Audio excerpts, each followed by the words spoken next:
तीसरे नंबर पर एक बार फिर से बोलो, 3 कौन?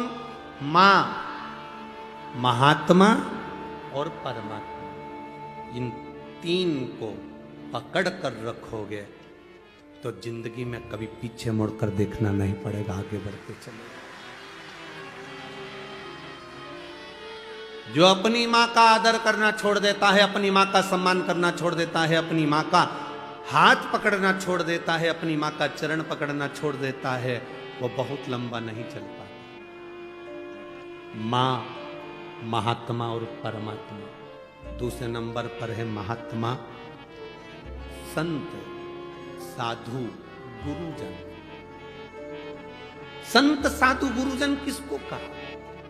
कोई कपड़े पहन लिया, जटा बढ़ा ली, खूब तिलक छापा कर लिया, खूब सारी माला पहन ली, तो उससे कोई संत या साधु नहीं बन जाता। संत साधु का सबसे बड़ा लक्षण है, संत साधु का सबसे बड़ा गुण है, जो उसके पास जाता है उसके जैसा नर्म बन जाता है और भगवान की भक्ति में डूब जाता है। संत साधु के पास गए और प्रॉपर्टी की बात कर रहे हो, संत साधु के पास गए और जमीन जायदाद की बात कर रहे हो, संत साधु के पास गए और तुम अन्य अन्य बातों को कर रहे हो, तो उसमें सुख का अनुभव नहीं है।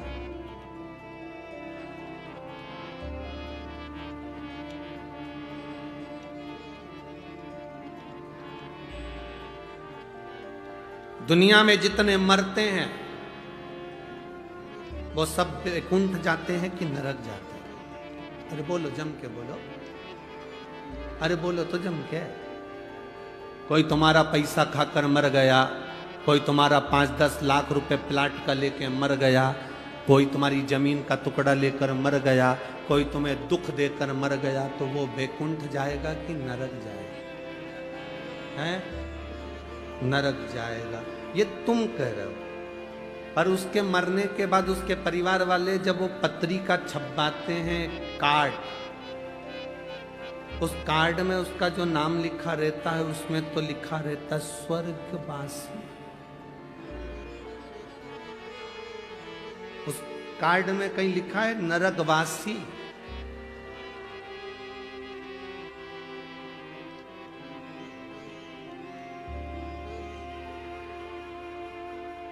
विदेश में कोई मरता है तो कह देते हैं एक्सपायर, डेड बॉडी। पर हमारे यहाँ तो कितना भी पापी से पापी भी मर जाए तो भी उसके नाम के आगे लिखा रहता है स्वर्गवासी। क्यों? क्योंकि वो भारत की भूमि पर जन्मा है, और भारत की भूमि पर जो जन्म लेता है वो नरक कभी नहीं जाता। अच्छा चलो जाने दो, तुम्हें सियोर वाले महाराज की बात पे भरोसा नहीं हो तो एक एक पुराण उठाकर बता दो। हिरण्यकशिपु मरा, प्रहलाद का पिता मरे, तो नरक गए कि स्वर्ग गए? बोलो बोलो बोलो। रावण मरा तो वैकुंठ गया कि नरक गया?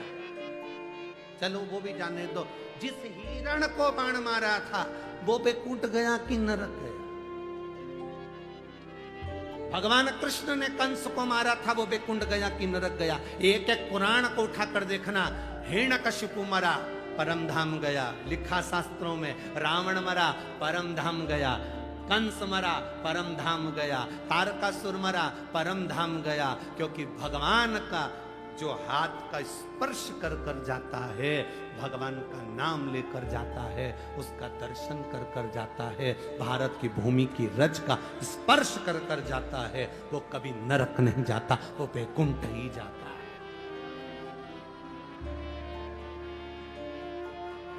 कितनों के घर जाकर देख लेना, जिन जिन के घर में कोई बुजुर्ग मर गए हो, उनका फोटो लगा होगा, उस फोटो के नीचे लिखा होगा स्वर्गीय।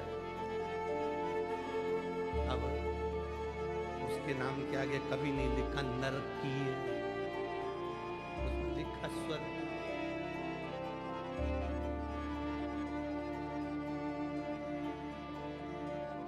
अरे चंदन है इस देश की माटी, तपोभूमि हर प्रतिमा बच्चा बच्चा राम है।